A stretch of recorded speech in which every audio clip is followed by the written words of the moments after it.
Thanks to Buick's racetrack success, the Regal was already a well-known race car.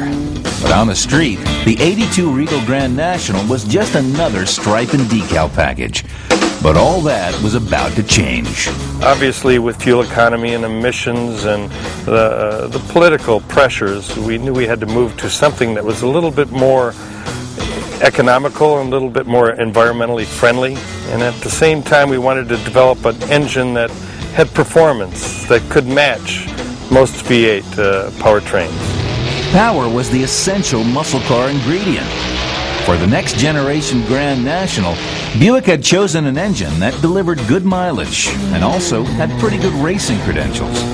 The 3.8-liter V6. Buick had been a pioneer in V6 engines as far back as 1962, when they offered one in their new compact special.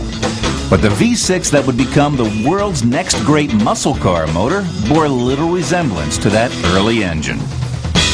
By 1984, Buick's turbo engine group was ready with the engine that would turn the Grand National into a real muscle car.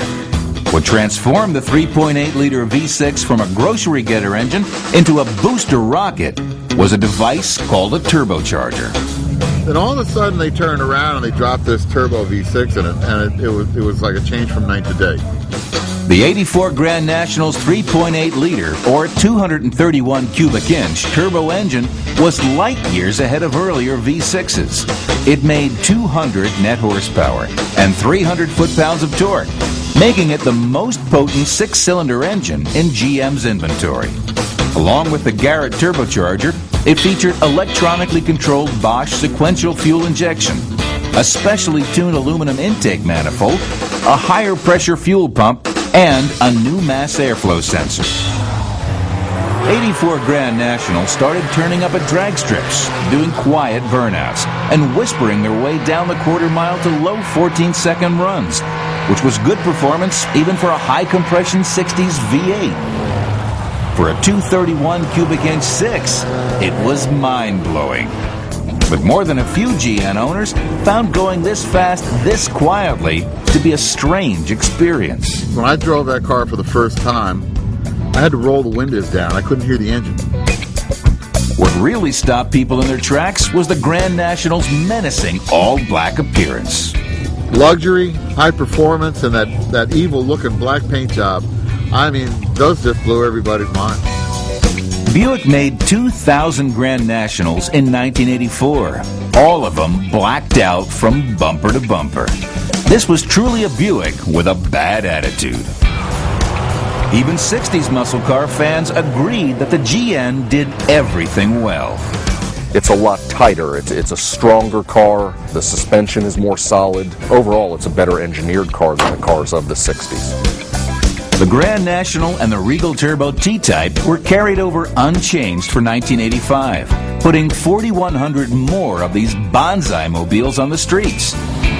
With all these turbo cars out there now, other muscle car owners had to be a little cautious around Buick Regals. Occasionally I have fun with Corvettes because one or two of them will look at it and challenge me, and this will beat most Corvettes. But two things were about to happen in 1986, both of them predictable.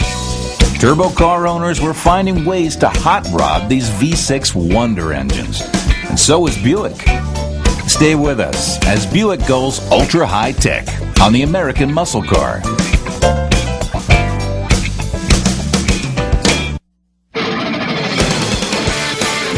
For the past 2 years, the people with those black Regals had been sneaking up on big-inch Detroit iron until Grand National owners couldn't get a race, except with another GN.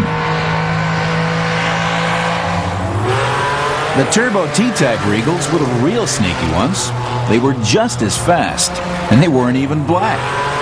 But just like hot rodders everywhere, Buick's engineers weren't about to quit while there was more horsepower inside this engine.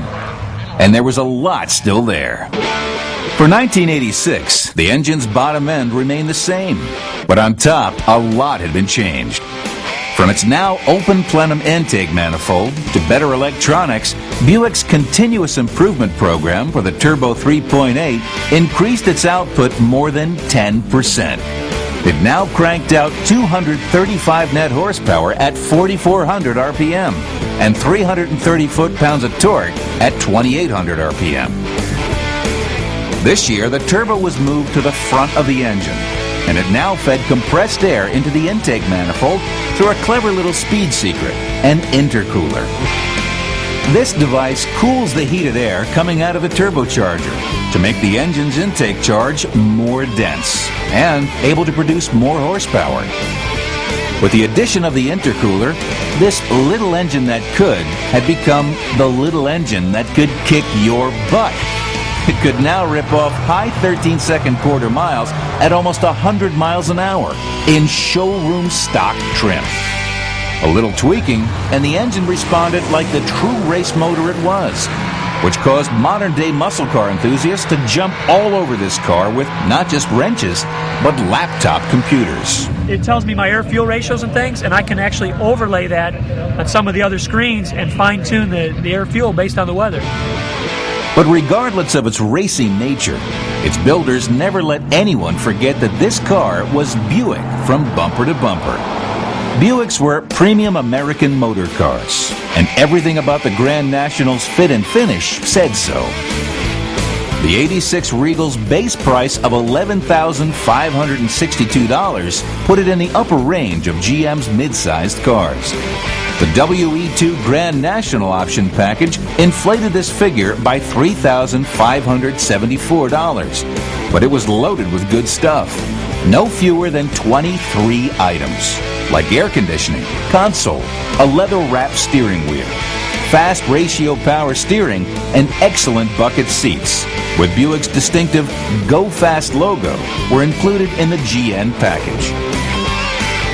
Other GN items included special 15x7 chrome steel wheels and two 1565R steel-belted radial tires, power front discs, the TH200R 4-speed automatic overdrive transmission, a 342 rear end, the rear spoiler, and special Grand National badging.